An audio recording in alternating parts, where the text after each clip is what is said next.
All right, my Aquarius friends, how are you today? Aaron here, bringing you your monthly horoscope for July of 2020. We have a gentle yet impactful month ahead of us. All right, we don't have a lot of planetary movement, but we do have very impactful connections going on, right? Everything is kind of staying. The only planet that's moving is Saturn. Saturn moved on July 1st back into Capricorn. That's really the only planet that's actually changing signs. So everything is really stuck where it's at and slowly moving through this month to make sure that we're learning these lessons for us to have this very life-changing summer that we all need. All right, so we're going to be going through a lot of growth this year. If we haven't already, the next 6 months has just begun.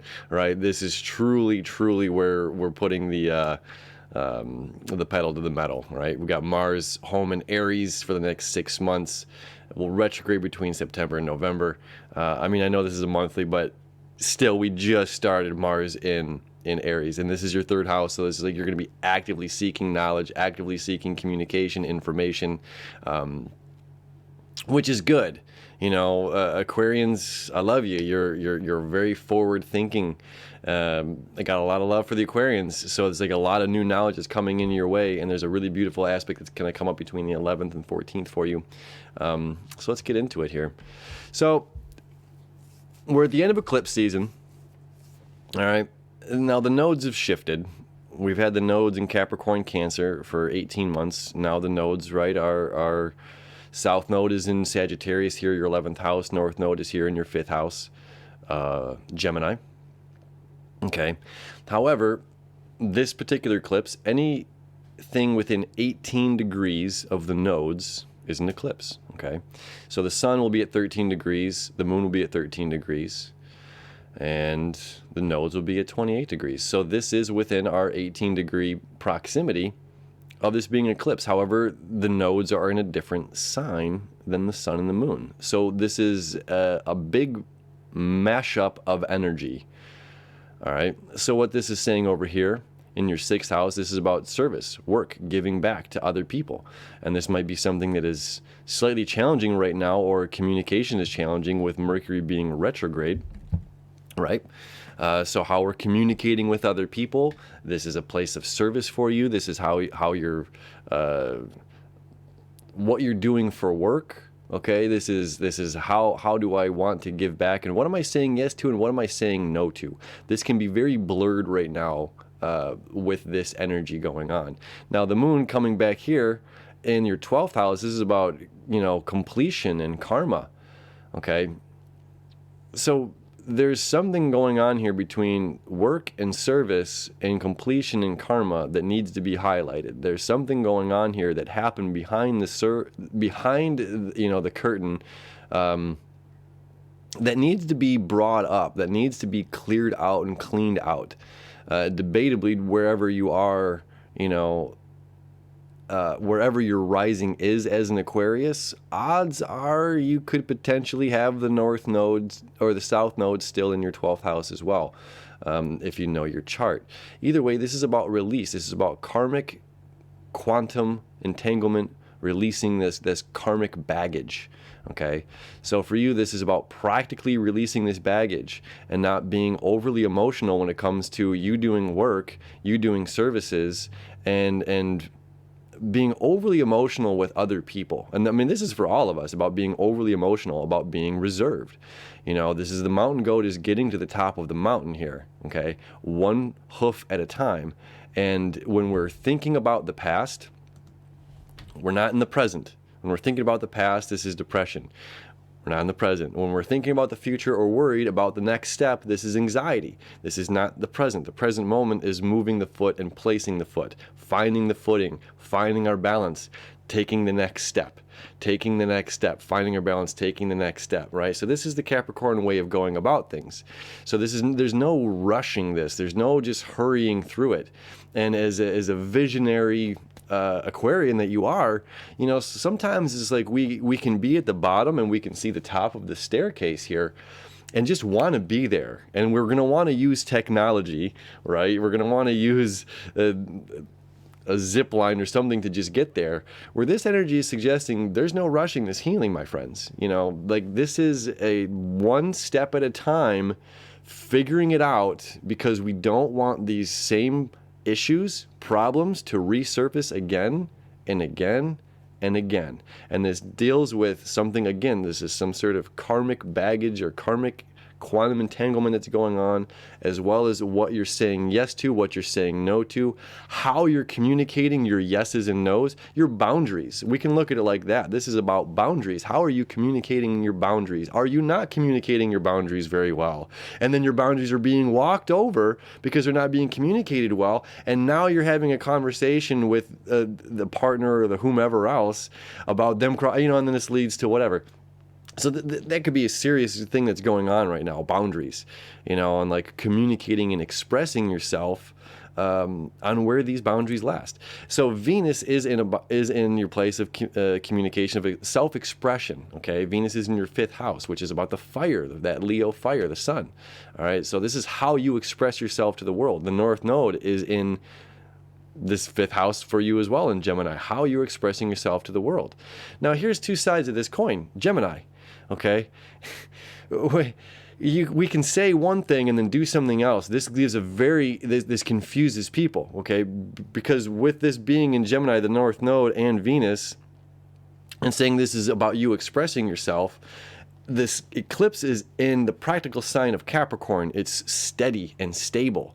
Okay, the North Node and Venus being in Gemini says, well, there's two sides to everything.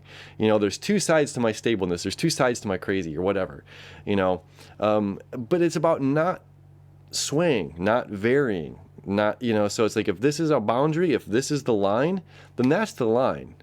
And you, the Aquarius, is the one that needs to communicate that line, and to not be upset with other people if they cross it and they don't know.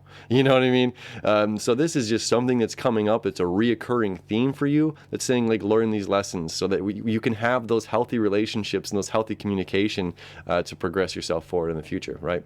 So the beautiful eclipse here on the 4th/5th, wherever you're at. Now the main days we got stuff going on is the 11th and 14th. Those are the main 2 days that we have. I know only the 11th and 14th we have main things going on here. All right, so one of them is in a place of communication for you. We're going to have the moon travel down here and meet up with Mars. It'll be about 7-8 degrees, and Chiron's here at 9 degrees. So this will be a Mars Moon Chiron conjunction. Chiron is about healing. The moon is about our emotional needs. Mars is about action. So this is saying I emotionally need to take action into my own healing. This is about Aries, so this is about self. You're healing yourself. You are taking the initiative to allow this healing to begin, okay? And because this eclipse just happened, there's some sort of karmic knowledge coming in for you here. Okay, and with the South Node being in the sign of Sagittarius in your 11th house, this could also be dealing with the community at large, dealing with other people. There's something, a communication, something that's being, again, a not defined line between the community and yourself. It's something that needs to be defined to move on to this higher ground, okay? So this conjunction is happening here on the 3rd. This is healing part of that wounds, and recognizing, like, yes, it's you, okay? Yes, it's you. Just the same, and that goes for everybody. Like we are, it's like, have you ever seen that meme, when it's just like the Scooby-Doo reference, and it's like Fred pulling off the mask, and he sees it's another picture of Fred. It's like when you finally see the person who's been sabotaging your life this whole time. We blamed our partners, we've blamed these friends, or we blamed this or whatever. And you're the forward-thinking Aquarius, so it's just like you have this brilliant mind, and you have the, like, things set in motion and how things could be, and this grand vision for things. And if everyone saw it your way, it would just go smooth. But people don't always see it, though, in a way. And it's up to this communication, So it's just like, it's us that have been sabotaging our own lives. It's us that have not been clear and defining that communication that have led to the problems that, that we've faced in the present moment. So on the 11th and the 14th, the 11th is the moon saying I emotionally need to move in this forward direction of healing myself and recognizing what it is about myself in my communication that I need to heal so I can be a better communicator, so I can have those relationships that I desire, right? Then on the 14th, it's going to be exact. The Mars Chiron conjunction will be exact. So between those couple of days here, that's a powerful few days. As well on the 11th, Mercury stations direct. Okay, so this is happening in your 6th house. Sixth house services, yes, but as well about what you're saying yes and no to. 6th house is Virgo the Virgin. Yes to this, no to this. And what I say yes and no to depends on how I'm being judged by the balancing scales of Libra. Okay, so there's potentially, again, this eclipse, whatever, we talked enough about the eclipse. Okay, there's stuff going on here that just needs to be acknowledged, and a lot of it deals with communication and how we're communicating. So Mercury moves direct.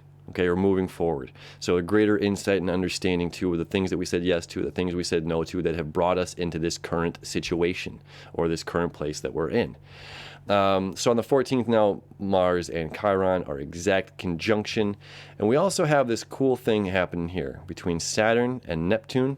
Here, this happens through the 25th. All right, the septile. This is the your wish is my command. Okay, so karmically, maybe you're pulling something from the ether, my Aquarius friends, and you're manifesting money. Okay, this is a serious money manifesting month for you.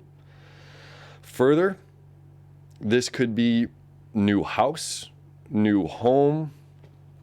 House and home are the same thing. Sorry, I don't know, breakthroughs in family members, breakthroughs in communication with family members, breakthrough in communication with others. This could be, maybe buying a building, buying a building or renting a building or something like this to create a place of income, okay? Because Neptune is going to start to septile Uranus. So Neptune is septile Saturn. Again, your wish is my command. Saturn wants to make things real. So we're pulling from our karmic debt here, and we're saying, yes, let's make something real here in the 2nd house dealing with money. All right. Then 2nd house dealing with money, material possessions, and goods, saying, okay, I've been able to tap into these resources here and get the finances I need, and now I can either buy a house or I can invest into a business. But this is not like the 10th house kind of a thing. This is like a local, like you're caring very much about the local people, So this is more of a mom and pop shop than like this big grandiose Wall Street kind of thing. Okay, so whatever you're doing, you're creating good for your community. Okay, community is what you got to be thinking about here. Community. So now on the 20th, we're going to have another new moon in Cancer. We already had a new moon in Cancer. All right, that was the solar eclipse that just happened. So now on the 20th, we're going to have another in your 6th house. This is about services. This is about how you're giving back. Okay, and this is saying being unconditional, my Aquarius friends. You have to be unconditional, not judging and cutting off, but unconditional, forgiving, understanding, caring, compassionate, empathetic. You might not understand. You might be, and here's the thing too about the eclipse. This eclipse is rolling up 2 years of our lives of where the nodes were. Okay, so 2 years of our lives, the past, where were you in the summer of 2018? What lessons have you learned since then? Who are you trying to be? Who are you trying to become? And where are you moving toward? And what's holding you back from getting there? Okay. So there's my emotions, my feelings. My feelings, I could be so inside my head. I could be so anxious about trying to deliver the right message that I don't deliver the message at all. You see what I'm saying? I could be so worried and so inside my own emotions and how I feel that I don't show up to do this, to be here for you. Okay, so this is saying something like that. This is what's going on with you right now. It's just like, are your emotions overwhelming you that all you can see is yourself, your emotions, your problems, that you can't see the other people here that need you, that need your strength, that Capricorn energy that's coming up here, this strong, emotional, committed individual. You know, it's just like, it's like get out of our emotions and get back, you know, into other people. So this Cancer eclipse is just like being emotionally caring about the other people, but not so much about just self, about the other. You know, so it's like we're caring very much, we're very empathetic toward how other people are feeling, what other people are doing, their well-being, you know, and not letting our personal emotions overwhelm us to the point that we're psyching ourselves out of doing something great for other people. Okay, so that's a huge theme that's coming up all of July, and making sure that you're there for other people and not, you know, being too much about my emotions, you know, because again, sometimes what we feel isn't always there. All right. Now on the 22nd, the sun is going to move into Leo. Well, the moon will too. The moon's going to move into Leo. Sun's going to move into Leo on the 22nd, and this is going to re-spark that fire. Okay, and it's the yes train, the yes train. Yes, I am strong enough. Yes, I am committed. Yes, I have whatever it takes. Yes, I can be the director of the show. Yes, I can be the star of the show as well, right? So this is a beautiful month ahead, my Aquarius friends. A lot going on. Pay attention to the 11th and 14th. The stuff that's happening around these days is very, very impactful, obviously, as well as this eclipse that's happening this weekend, setting up the next 6 months of our lives. And just seeking new knowledge and having a good time doing it. Seeking new knowledge, being there for others, allowing yourself to express yourself, and just really showing up for the other people and not being overwhelmed with how you feel about a situation, but maybe ask, how does somebody else feel about a situation, and bring clarity to the group, you know, or to the individuals that are involved with whatever is going on in your lives. So as always, thank you very much, my forward-thinking friends. I appreciate you, and we'll see you tomorrow for the dailies.